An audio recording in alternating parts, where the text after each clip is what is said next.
Capitolul 18.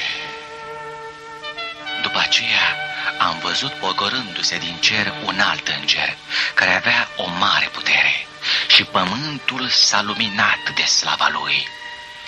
El a strigat cu glas tare și a zis: A căzut Babilonul cel mare, a ajuns un locaș al dracilor, o închisoare a oricărui duh necurat, o închisoare a oricărei păsări necurate și urâte, pentru că toate neamurile au băut din vinul mâniei curviei ei și împărații pământului au curvit cu ea și negustorii pământului s-au îmbogățit prin risipa desfătării ei.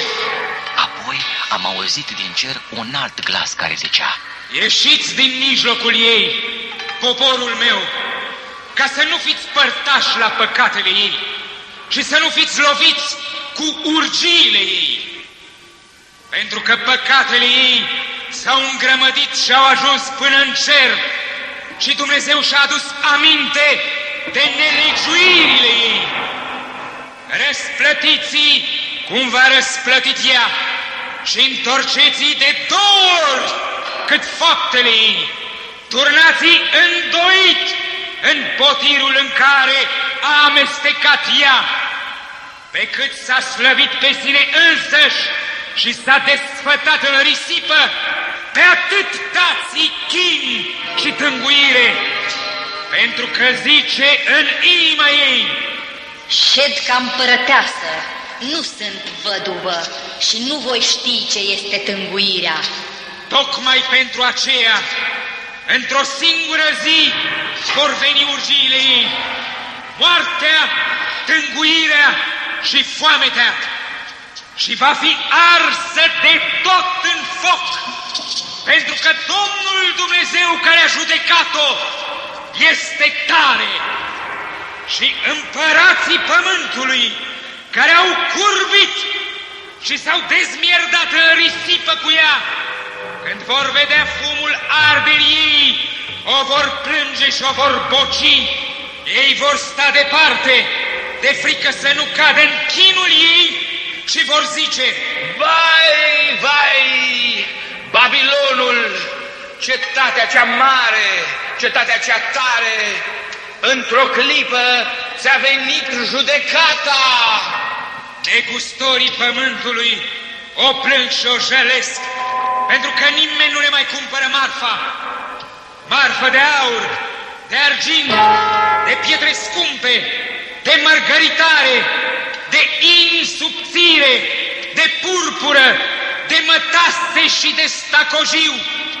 Nici feluritele lor soiuri de lemn, de tin, tot felul de vase de fildeș, tot felul de vase de lemn foarte scump, de aramă, de fer și de marmură. Nici scorțișoara, nici mirodenile, nici miroznele, nici mirul, nici tămâia, nici vinul, nici undelemnul, nici făina bună de tot, nici grâul, nici boi, nici oile, nici cai, nici căruțele, nici robii, nici sufletele oamenilor și roadele atât de dorite sufletului tău s-au dus de la tine.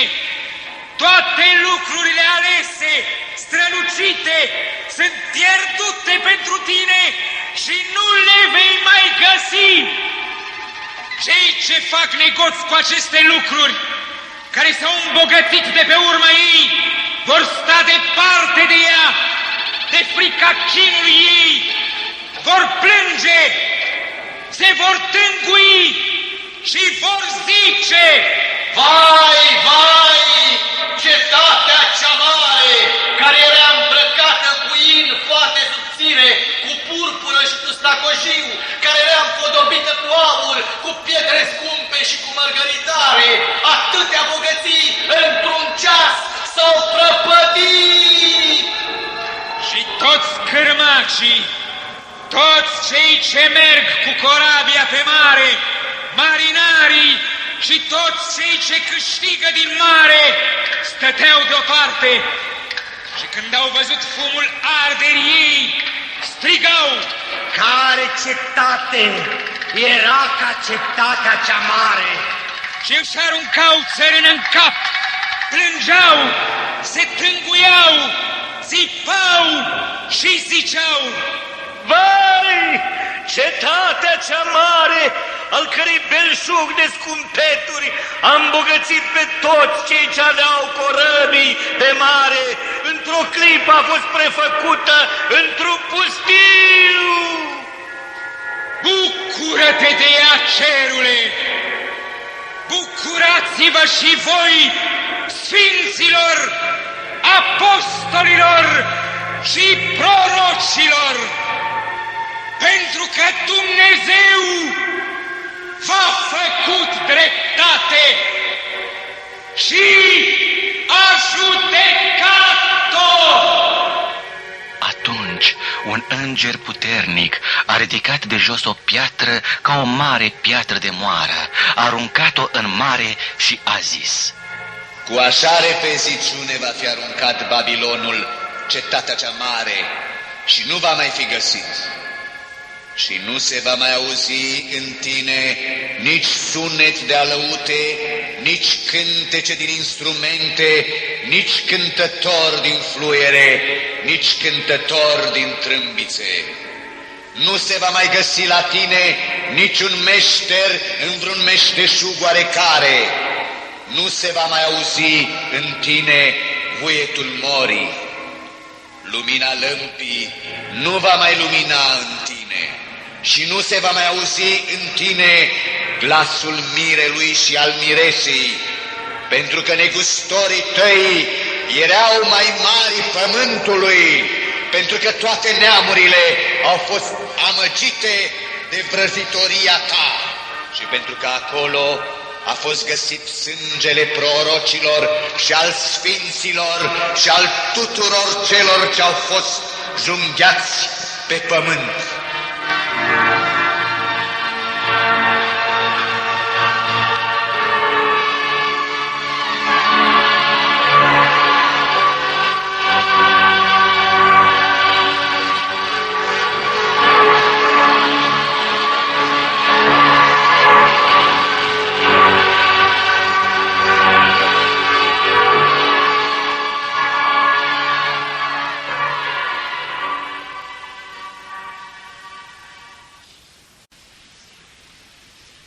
Capitolul 18. După aceea am văzut pogorându-se din cer un alt înger, care avea o mare putere, și pământul s-a luminat de slava lui. El a strigat cu glas tare și a zis: A căzut Babilonul cel mare, a ajuns un locaș al dracilor, o închisoare a oricărui duh necurat, o închisoare a oricărei păsări necurate și urâte, pentru că toate neamurile au băut din vinul mâniei curviei ei și împărații pământului au curvit cu ea și negustorii pământului s-au îmbogățit prin risipa desfătării ei. Apoi am auzit din cer un alt glas care zicea: Ieșiți din mijlocul ei, poporul meu, ca să nu fiți părtași la păcatele ei și să nu fiți loviți cu urgiile ei. Pentru că păcatele ei s-au îngrămădit și au ajuns până în cer și Dumnezeu și-a adus aminte de nelegiuirile ei. Răsplătiți-i cum v-a răsplătit ea și întorceți-i de 2 ori cât faptele ei.